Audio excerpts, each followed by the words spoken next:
SB electronics എന്ന മലയാളം ചാനലിലേക്ക് എല്ലാവർക്കും സ്വാഗതം. നമ്മുടെ ചാനൽ 30K സബ്സ്ക്രൈബർ വരെ എത്തിച്ച എല്ലാവർക്കും ആദ്യം തന്നെ നന്ദി പറയട്ടെ. പ്രധാനമായും നമ്മുടെ ചാനൽ കണ്ടുകൊണ്ടിരിക്കുന്നത് 3 ടൈപ്പ് ആൾക്കാരാണ്.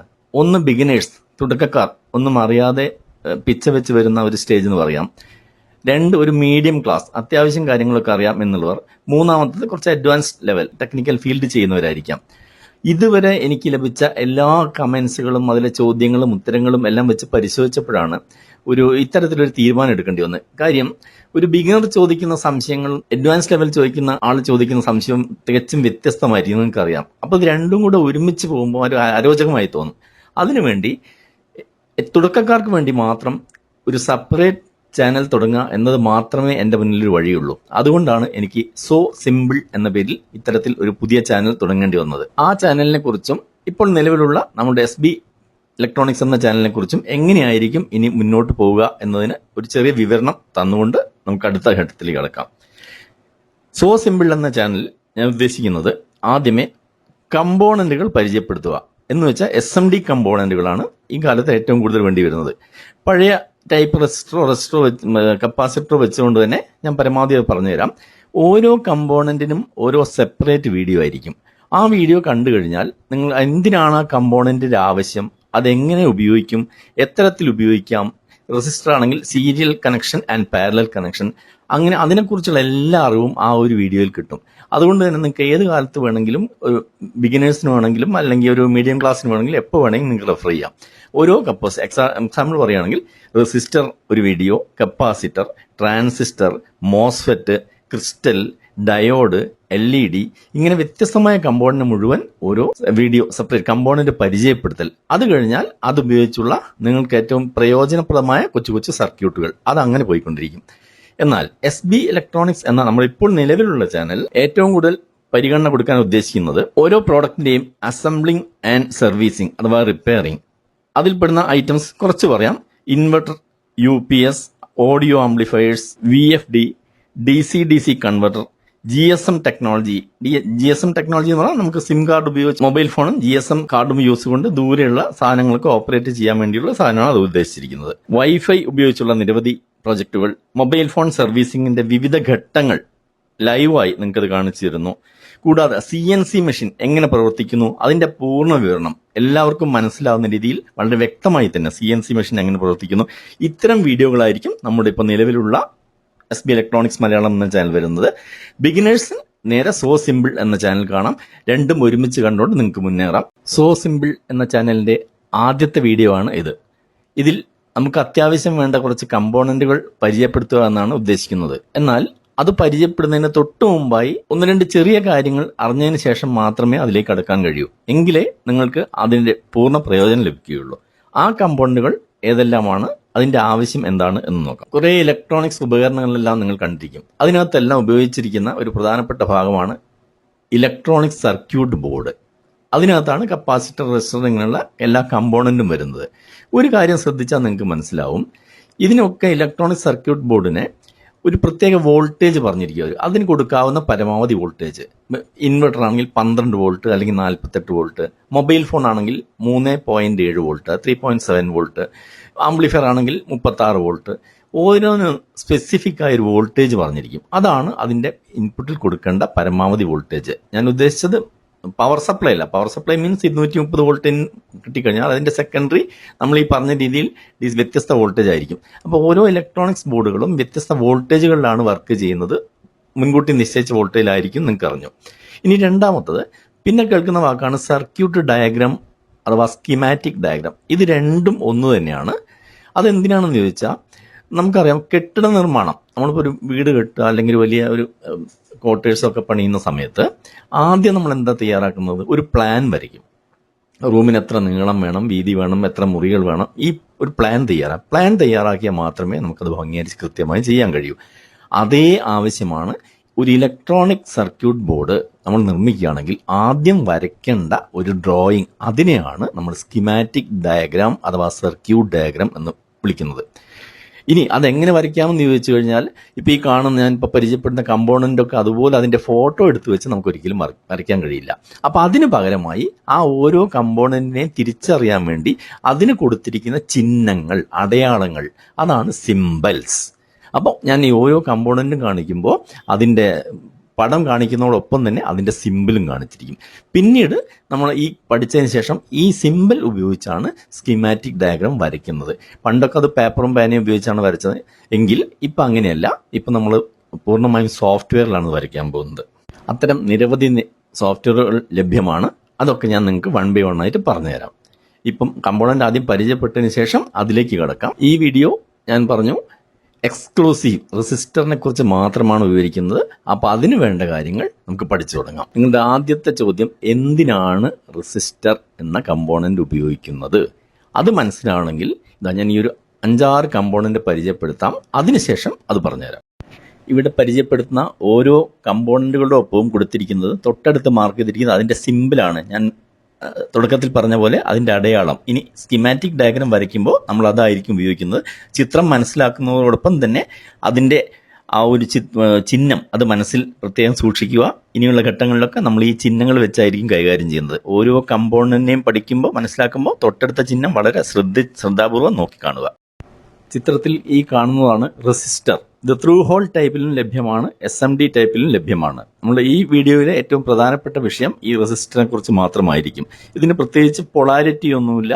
നമുക്ക് കുറഞ്ഞ വോൾട്ട് മുതൽ അത്യാവശ്യം 100 വോൾട്ട് വരെയൊക്കെ അതിനകത്ത് കൊടുക്കാൻ കഴിയും. അതാണ് വോൾട്ടേജ് ആണ് ഇതിനകത്ത് നോക്കുന്നത്. പിന്നീട് serial connection and parallel connection, അത്രയാണ് നമ്മൾ പ്രതിപാദിക്കാൻ ഉദ്ദേശിക്കുന്നത്. രണ്ടാമതായി ഇപ്പോൾ കാണുന്നത് കപ്പാസിറ്റേഴ്സ്. ഇത് മെയിൻലി 2 വിധത്തിൽ വരുന്നു.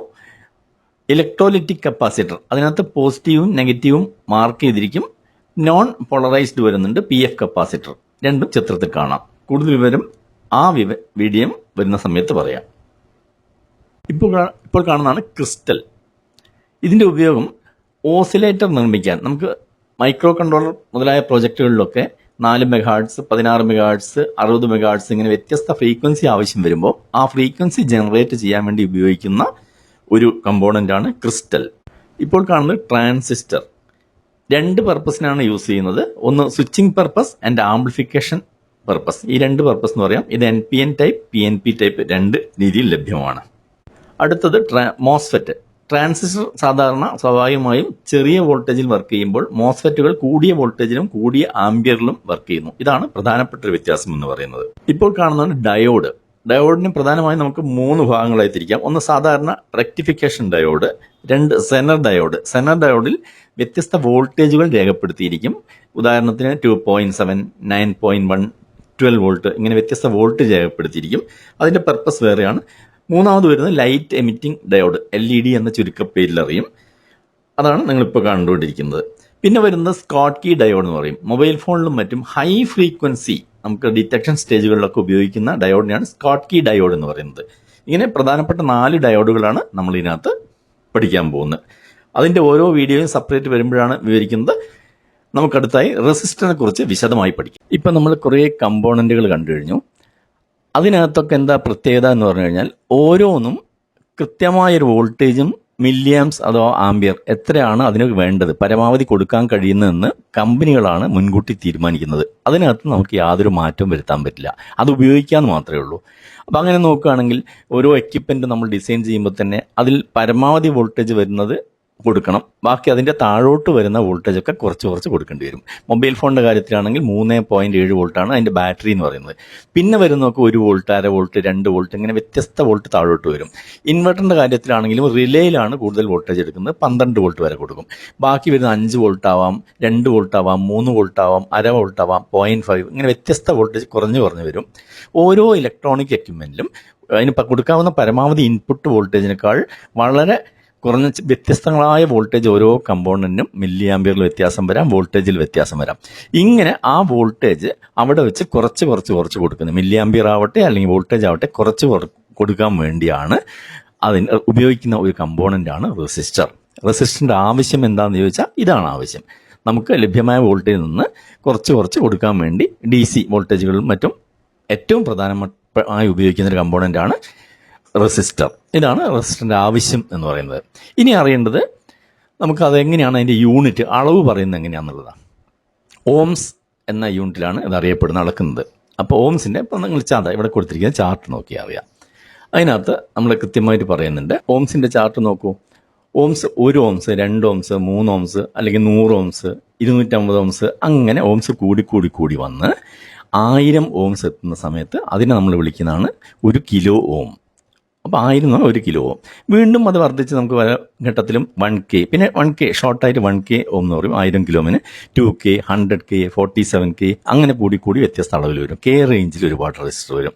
പിന്നെ അതും കഴിഞ്ഞാൽ 1000 kilo ohm means 1 mega ohm എന്ന് പറയും. പിന്നെ 1 മെഗ്, 2 മെഗ്, 3 മെഗ്, 10 മെഗ്, അങ്ങനെ എവിടേക്കാണോ നമുക്ക് റെസിസ്റ്റൻസിൻ്റെ അളവ് കൂടുന്തോറും ഔട്ട്പുട്ടിലേക്ക് വരുന്ന വോൾട്ടേജ് കുറയും. അപ്പം വോൾട്ടേജ് കുറയ്ക്കേണ്ട സ്ഥലത്ത് നമുക്ക് റെസിസ്റ്റൻസിൻ്റെ വാല്യൂ കൂട്ടിക്കൊടുക്കേണ്ടി വരും. ഇതാണ് ഇതിൻ്റെ യൂണിറ്റ്, അളക്കുന്ന യൂണിറ്റ്. അടുത്തതായിട്ട് നമ്മൾ നോക്കാൻ പോകുന്നത് ഇതിൻ്റെ വാട്ട്സ് കപ്പാസിറ്റി. വാട്ട്സ് എന്ന് പറയുന്നത് ഒരു റെസിസ്റ്ററിലൂടെ ഒഴുകാൻ കഴിയുന്ന പരമാവധി കറണ്ട്. അത് മില്ലി ആംപിയറിൽ വരുന്ന സ്ഥലങ്ങളുണ്ട്, ആംപിയറിൽ വരുന്ന സ്ഥലങ്ങളുണ്ട്. ഒരിക്കലും ആംപിയർ റേറ്റിംഗ് കൂടാൻ പാടില്ല. ആംപിയർ റേറ്റിംഗ് എപ്പോഴാണോ കൂടുന്നത് ആ സമയത്താണ് റെസിസ്റ്റർ ഓവർ ഹീറ്റായിട്ട് കരിഞ്ഞു പോകുന്നത്. ഒരു സർക്യൂട്ട് ഡിസൈനിങ്ങിൽ ഏറ്റവും ശ്രദ്ധിക്കേണ്ടത് അതിൻ്റെ ആംപിയർ റേറ്റിംഗ്. നമ്മൾ റെസിസ്റ്റർ തിരഞ്ഞെടുക്കുന്ന സമയത്ത് ആംപിയർ റേറ്റിംഗ് ഏറ്റവും കൂടുതലായിരിക്കണം. സ്വല്പം കൂടിയാലും കുഴപ്പമില്ല, കുറഞ്ഞു പോകാൻ പാടില്ല. അങ്ങനെ ഓവർ കറണ്ട് ഒഴുകുമ്പോഴാണ് റെസിസ്റ്റൻസ് കരിഞ്ഞു പോകുന്നത്. അപ്പോൾ അതിൻ്റെ തിരഞ്ഞെടുക്കുന്ന രീതികളൊക്കെ വ്യക്തമായിട്ട് പഠിക്കാം. ഇനി നമ്മളൊരു കടയിൽ ചെന്ന് റെസിസ്റ്റൻസ് വാങ്ങുമ്പോൾ 2 കാര്യമാണ് പറയുന്നത്. ഒന്ന്, അതിൻ്റെ അളവ് ഓംസ് എത്ര വേണം, ദെൻ വാട്ട്. ഈ ആംപിയർ ഒഴുകുന്ന അളവ് യൂണിറ്റ് വാട്ട്സിലാണ്. ഇപ്പോൾ എക്സാമ്പിൾ പറയുകയാണെങ്കിൽ ഇവിടെ കാണാം 1 വാട്ട് റെസിസ്റ്റൻസ് വരുന്നുണ്ട്, പിന്നെ 5 what, 2 what, half what, quarter what. 1 വാട്ടിൻ്റെ പകുതിയാണ് ഹാഫ് വാട്ട് എന്ന് പറയുന്നത്, അതിൻ്റെ പകുതി ക്വാർട്ടർ വാട്ട്. ഇലക്ട്രോണിക്സ് ഫീൽഡിൽ ഏറ്റവും കൂടുതൽ ഉപയോഗിക്കപ്പെടുന്നത് 90% ഉപയോഗിക്കപ്പെടുന്ന ക്വാർട്ടർ വാട്ട് റെസിസ്റ്റൻസ് ആയിരിക്കും. കാരണം അവിടെയൊക്കെ മില്ലി ആംപിയറിൻ്റെ ആവശ്യമുള്ളൂ. അപ്പോൾ ഈ കടയിൽ വാങ്ങുമ്പോൾ എങ്ങനെയാണ് നമ്മൾ റെസിസ്റ്റൻസ് വാങ്ങുന്നതെന്ന് ചോദിച്ചു കഴിഞ്ഞാൽ എത്ര ഓംസ് എത്ര വാട്ട് അതാണ് പറയുക. എനിക്ക് 10 ഓംസ് ആണെങ്കിൽ 10 ഓംസ് ക്വാർട്ടർ വാട്ട് വേണമെന്ന് പറയാം, അല്ലെങ്കിൽ 10 ഓംസിൽ 2 വാട്ട് വേണമെന്ന് പറയാം. ഈ 2 കാര്യങ്ങളാണ് റെസിസ്റ്റൻസ് വാങ്ങുമ്പോഴും തിരഞ്ഞെടുക്കുമ്പോഴും ശ്രദ്ധിക്കേണ്ടത്. അപ്പോൾ നിങ്ങൾ അളക്കേണ്ട യൂണിറ്റ് പഠിച്ചു, റെസിസ്റ്ററിൻ്റെ ആവശ്യം പഠിച്ചു, അത് വാങ്ങാൻ വേണ്ടി പറയേണ്ട 2 കോഡുകളും, ഒന്ന് ഓംസ്, വാട്ട്സ്. ഈ 3 കാര്യങ്ങളും ഇപ്പോൾ മനസ്സിലാക്കി കഴിഞ്ഞു. അടുത്ത് നമ്മൾ നോക്കാൻ പോകുന്നത് ഇതെങ്ങനെ കണക്ട് ചെയ്യും.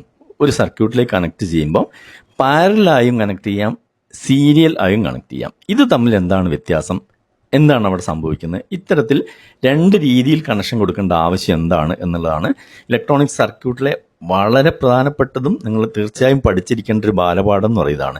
എന്തുകൊണ്ട് സീരിയലായി കൊടുക്കേണ്ടി വരുന്നു, എന്തുകൊണ്ട് പാരലായി കൊടുക്കുന്നു, അതുകൂടെ പഠിച്ചു കഴിഞ്ഞാൽ നിങ്ങൾ ഏതാണ്ട് റെസിസ്റ്റൻസിനെ കുറിച്ച് മനസ്സിലാക്കിയെന്ന് വിചാരിക്കാം. ഇവിടെ കൊടുത്തിരിക്കുന്ന സർക്യൂട്ട് ശ്രദ്ധിക്കുക. ഏറ്റവും മുകളിൽ കൊടുത്തിരിക്കുന്ന ഒരു 9 വോൾട്ട് ബാറ്ററിയാണ്. 0 എന്ന് മാർക്ക് ചെയ്തിരിക്കുന്നത് ഗ്രൗണ്ട് ചെയ്തിരിക്കുന്നു, ബാറ്ററിയുടെ നെഗറ്റീവ്. പിന്നെ ഒന്നാമത്തെ റെസിസ്റ്റൻസ് 200 ഓംസ്, രണ്ടാമത്തെ റെസിസ്റ്റർ 200 ഓംസ്. ആ ഇലക്ട്രോൺസിൻ്റെ ഫ്ലോ ഒഴുകുന്ന നോക്കൂ. ബാറ്ററിയിൽ നിന്ന് ഒന്നാമത്തെ റെസിസ്റ്ററിലോട്ട് കടന്ന് അതുവഴി വീണ്ടും രണ്ടാമത്തെ റെസിസ്റ്ററിലൂടെ കടന്ന് അതിനുശേഷമാണ് LED-യിലെത്തുന്നത്. LED ഓണായി നിൽക്കുന്നു. വോൾട്ടേജ് 1.99, അതായത് 2 വോൾട്ട്, 9 വോൾട്ട് ബാറ്ററിയിൽ നിന്ന് കൊടുത്തപ്പോൾ LED ഓണായി നിൽക്കുന്നു. ഇതിനെ സംബന്ധിച്ച് ഇതിൻ്റെ റെസിസ്റ്റർ വാല്യൂ എന്ന് പറയുന്നത് സീരിയലായി കൊടുക്കുമ്പോൾ എത്ര എണ്ണം കൊടുക്കുന്നു അത് തമ്മിൽ കൂട്ടണം. അപ്പോൾ 200 + 200 400 ഓംസ് ആണ് യഥാർത്ഥ ഇതിനകത്ത് ഇവിടെ LED-യിലോട്ട് വരുന്ന ഓംസ്, അനുഭവപ്പെടുന്ന ഓംസ്. അതിനനുസരിച്ച് ഒന്നാമത്തെ റെസിസ്റ്ററിൻ്റെ ഔട്ടിൽ 5.49 വോൾട്ട് നിങ്ങൾക്ക് കാണാം. വീണ്ടും അടുത്ത റെസിസ്റ്ററിലോട്ട് പ്രവേശിക്കുന്ന സമയത്ത് ചുരുങ്ങി 1.99 വോൾട്ടായി. അതുപോലെ കറണ്ട് 17.5 മില്ലി ആംപിയർ ഒരു റെസിസ്റ്ററിലൂടെ വരുന്നു, രണ്ടാമത്തതും 17.5 വരുന്നു, LED-യിലും 17.5. കറണ്ടിൽ യാതൊരു മാറ്റമില്ല. 3 സ്ഥലത്തും ഈ ഒഴുകുന്നത് സെയിം ആയിരിക്കും. ഇതിൽ ഏതെങ്കിലും ഒരെണ്ണം എടുത്ത് മാറ്റിക്കഴിഞ്ഞാൽ, റെസിസ്റ്ററിൽ ഒരെണ്ണം എടുത്ത് മാറ്റിക്കഴിഞ്ഞാൽ സർക്യൂട്ട് LED ഓഫ് ആവും, പിന്നെ വർക്ക് ചെയ്യില്ല. അതാണ് സീരിയൽ കണക്ഷൻ്റെ ഒരു പ്രത്യേകത. ഓംസിൽ വരുന്ന മാറ്റം, കറണ്ടിൽ മാറ്റമില്ല. ഏതെങ്കിലും ഒന്നും അവിടെ നിന്ന് മാറ്റിക്കഴിഞ്ഞാൽ പിന്നീട് സർക്യൂട്ട് പ്രവർത്തിക്കില്ല. ഇതാണ് സീരിയൽ കണക്ഷൻ റെസിസ്റ്റർ കൊടുത്താൽ ഉണ്ടാകുന്ന. അതേ റെസിസ്റ്റർ നമ്മളിവിടെ പാരലായിട്ട് കൊടുത്തിരിക്കുന്നു. നോക്കൂ, 9 വോൾട്ട് ബാറ്ററി, പക്ഷേ 2 എണ്ണം ഞാൻ വാല്യൂ മാറ്റി. റെസിസ്റ്റർ 400 ഓംസ് 400 ഓംസ് ആണ്. റെസിസ്റ്ററുകൾ പാരലായി കൊടുക്കുമ്പം കൊടുത്തതിന് ടോട്ടൽ വാല്യൂ പകുതി അയച്ചു ചുരുങ്ങും. 400ൻ്റെ പകുതി, അതായത് 200 ഓംസ് അയച്ചു ചുരുങ്ങും വാല്യൂ. അപ്പോൾ അതുകൊണ്ടാണ് ഇവിടെ 2.6 വോൾട്ട്, വോൾട്ടേജ് ലേശം കൂടി. അതുപോലെ കറണ്ട് നോക്കൂ, ആകെ 34.7 മില്ലി ആംപിയർ ഒഴുകുന്നുണ്ട്. ഒന്നാമത്തെ റെസിസ്റ്ററിലൂടെ 17.4 മില്ലി ആംപിയർ ഒഴുകുന്നു, രണ്ടാമത്തതും 17.4 മില്ലി ആംപിയർ ഒഴുകുന്നു. പ്രത്യക്ഷത്തിൽ 34.7 മില്ലി ആംപിയർ LED കിട്ടുന്നു. ഹൈ ബ്രൈറ്റ് ആയിട്ട് തെളിയുന്നു. 0.6 വോൾട്ട് അധികമാണ്. ഇപ്പോൾ 2 ആവശ്യമുള്ളൂ. ഇനി ഇതിനെ സംബന്ധിച്ച് ഇതിലേതെങ്കിലും ഒരു റെസിസ്റ്റർ ഇവിടുന്ന് എടുത്ത് മാറ്റിയാലും മറ്റ് റെസിസ്റ്റർ പ്രവർത്തിക്കും. അപ്പോൾ പെട്ടെന്ന് എന്ത് സംഭവിക്കും? ഇപ്പോൾ 200 ഓംസ് എന്ന വാല്യൂ ഉടൻ തന്നെ 400 ഓംസ് ആയി മാറും. ഇതിൻ്റെ ഇവിടെ വോൾട്ടേജ് കുറയും, മില്ലി ആംപിയറും കുറയും. എന്നാലും സർക്യൂട്ട് ഒരിക്കലും ഓഫ് ആവില്ല. പാരലായി 2 റെസിസ്റ്റർ ഘടിപ്പിച്ചു കഴിഞ്ഞാൽ എത്ര റെസിസ്റ്റർ ഘടിപ്പിച്ചാലും അതിൽ ഏറ്റവും വാല്യൂ കുറഞ്ഞതിനേക്കാൾ കുറവായിരിക്കും ടോട്ടൽ വാല്യൂ എന്ന് പറയുന്നത്.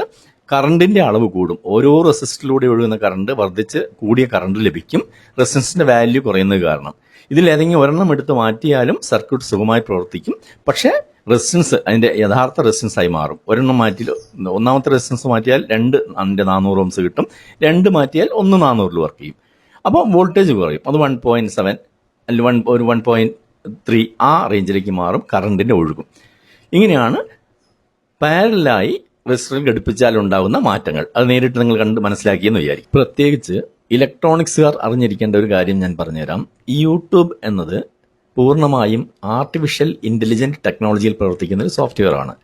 അതുകൊണ്ട് തന്നെ കൂടുതൽ പേരിലേക്ക് വീഡിയോ എത്തിക്കണമെങ്കിൽ നിങ്ങളുടെ ലൈക്കുകളും ഷെയറുകളും മാത്രമേ പ്രയോജനപ്പെടുകയുള്ളൂ. മറ്റൊന്നും ഇതിനകത്ത് ചെയ്യാൻ സാധ്യമല്ല. അതിനാൽ 2 ചാനലുകളും നിങ്ങൾക്ക് പൂർണ്ണമായി ഇഷ്ടപ്പെട്ടെങ്കിൽ തീർച്ചയായും കുറഞ്ഞ പക്ഷം ഒരു ലൈക്കെങ്കിലും ചെയ്യുവാൻ അഭ്യർത്ഥിക്കുന്നു. വീണ്ടും ഇതുപോലെ നിങ്ങൾക്ക് പ്രയോജനപ്പെടുന്ന വീഡിയോകളുമായി കാണുന്നവരെ ഗുഡ് ബൈ.